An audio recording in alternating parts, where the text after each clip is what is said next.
Hi friends, this is Dipti and welcome to my channel Life Admin 365 and welcome to today's video. Today's video is a recipe video and I'm sharing with you our family's favorite chocolate chip cookie recipe and fudgy brownie squares recipe and a bonus tutorial on making gift boxes for sharing these delicious treats. And without any further ado, let's get started. First recipe is chocolate chip cookies recipe. This is a 1x recipe and I will be tripling it. First will be 2x batch followed by a 1x batch. I'm starting by measuring out granulated white sugar followed by brown sugar. The rule for measuring out brown sugar is that it needs to be packed very well in the measuring container before transferring it to your bowl. Then I'm combining both the sugars and mixing them well and then keeping it aside. Next is to measure out the flour. I always like to sift my flour before using it for my preparations. To this strainer, I'm adding the required quantity of all-purpose flour followed by baking soda. Since I'm using salted butter for this preparation, I am not adding salt. But if you are using regular unsalted butter, then you need to add salt at this step. Next step is to crack 4 eggs. I had taken these eggs out from the refrigerator a couple hours before starting the recipe preparation. I did take out that small piece of eggshell that had fallen into the cracked eggs. Next are chocolate chips. The recipe calls for 3 cups of chocolate chips and since I'm doubling, I should technically be using 6 cups, but because I'm using jumbo chocolate chips, I'm using only 4 cups. So here is a quick peek of all the ingredients that I have ready on hand so that I can start with my preparation. The next step is to prepare the butter sticks for making cookies. I'm transferring all of the butter sticks to the mixing bowl of my stand mixer. And then using the paddle attachment, I'm beating the butter sticks at low intensity to form a whipped smooth butter. I took out butter sticks good 3 hours before starting the preparation and despite it being at room temperature, it does take some amount of beating, a little bit at low intensity to whip it into the desired consistency that we are looking for. Make sure to scrape the sides of the bowl as well as the notches of the paddle to remove any stuck on butter. This process takes 3 to 4 minutes in your KitchenAid stand mixer. Next is to cream the sugars with the homogenized butter. With the mixer running on, gradually add the sugar mixture. That is the mixture of white and brown sugar.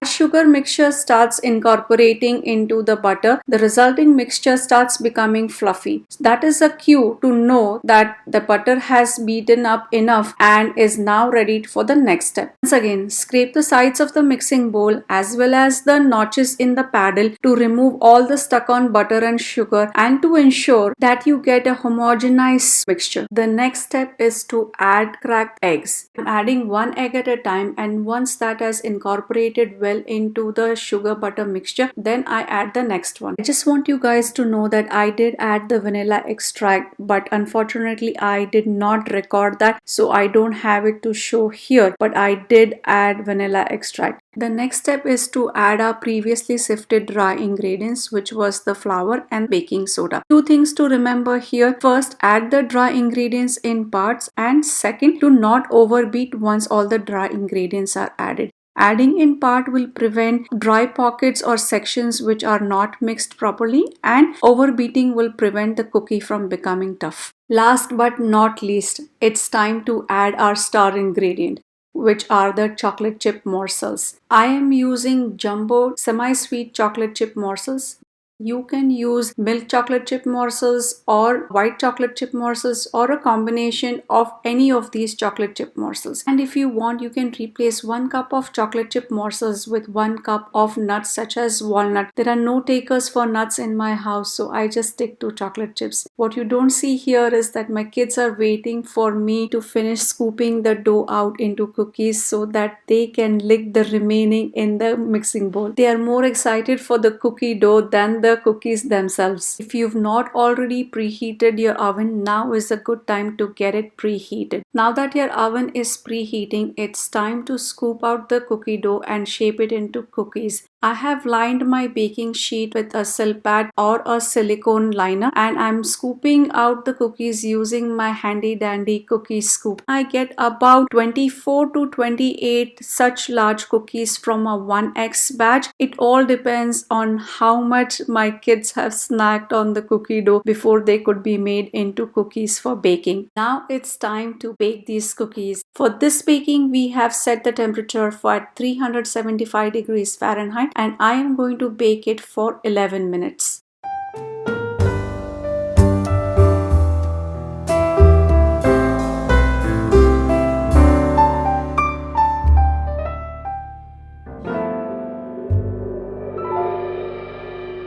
While the oven is doing its thing, I am going to scoop out some of the remaining cookie dough and flash freeze about 15 to 16 of these for later use and make cookies from the remaining cookie dough. So I'm doing the same whole process, but I don't have a silpat anymore. So I am just using a regular unbleached parchment paper that I have lined my baking sheet with. I am spacing them about 2 to 3 inches apart from each other, as well as from the edges of the baking sheet.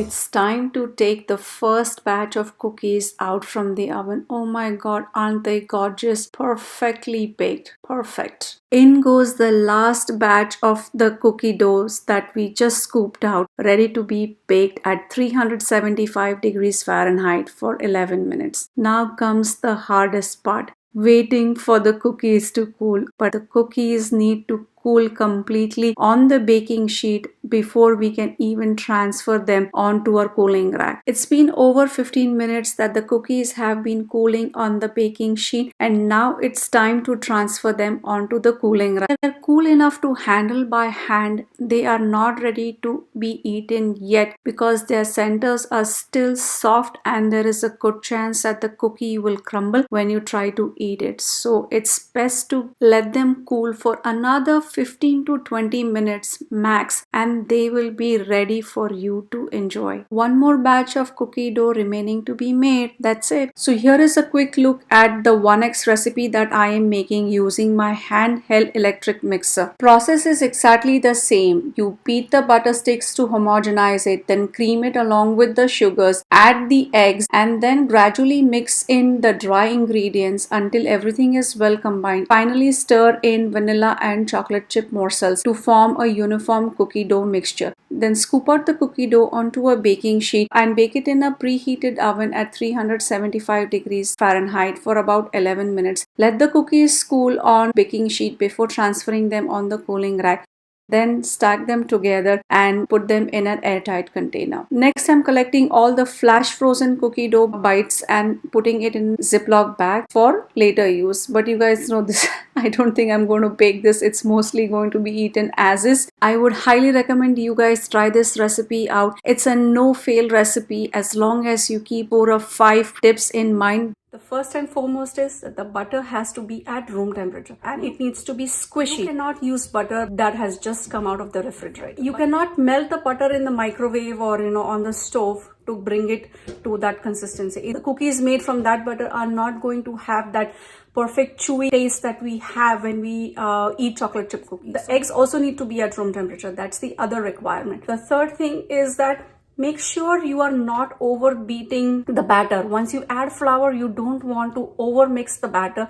Otherwise, your cookies can turn out tough. Fourth thing is to make sure that you preheat the oven. I cannot emphasize how important it is to have your oven preheated at the right temperature so that as soon as you make your cookie balls, you can put them in the oven and bake them. And the last thing is that as soon as the cookies come out from the oven, leave them on the baking sheet, let them come to room temperature. Then using a spatula, transfer the cookie from the baking sheet onto your cooling rack. If you try to pick up the cookie from the cookie tray, just as soon as it comes out, it's going to break, it's going to crumble, and you're going to lose your perfect chocolate chip cookie. Once it's cool enough to handle, then transfer it from the baking sheet onto your cooling rack.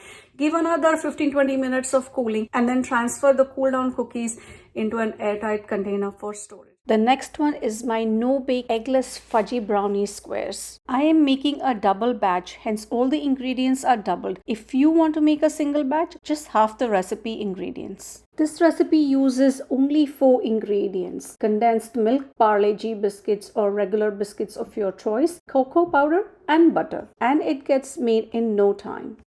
First step is to roughly break your biscuits in a larger bowl. The next step is to grind these broken biscuits in a food processor. First pulse grind and then grind continuously to get a fine powder. Keep the powdered biscuits aside for now. Next, pour sweetened condensed milk in a large mixing bowl. Then add sifted cocoa powder and mix well. Make sure to add the cocoa powder in parts so as to make mixing easy and that it does not fly all over the counter. Then add in melted butter and mix well once more. Lastly, add in powdered biscuits once again in parts so that it's easier to mix and that it does not fly all over your counter. Mix until well combined. At this stage, mixture will become dense and you may need a lot more strength than you initially needed to get it into a nice dense ball. Transfer the mixture onto a baking sheet lined with parchment paper or baking paper or a silpat mat. Spread the mixture evenly around the mat to get about a ½ inch rectangle. Then even out the edges as much as possible. For uniform squares, use a ruler to score the surface and then cut along the score lines using a pizza cutter or a knife. Delicious fudgy brownie squares are ready. If you want, you can round off the edges of a few brownie squares or you can even turn them into balls. Do as you fancy. Once the brownie bites are ready, place these in small cupcake liners and share it with your friends and co-workers as holiday treats. Or store them in airtight containers for your own holiday snacking. Next, I'm going to share with you a quick tutorial on making these holiday gift boxes. So do follow along the instructions that are given in the video.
you so much for watching today's video. If you liked it, do give it a big thumbs up and subscribe to my channel and press the bell icon for more meal planning, meal prep and recipe videos. See you all in the next one.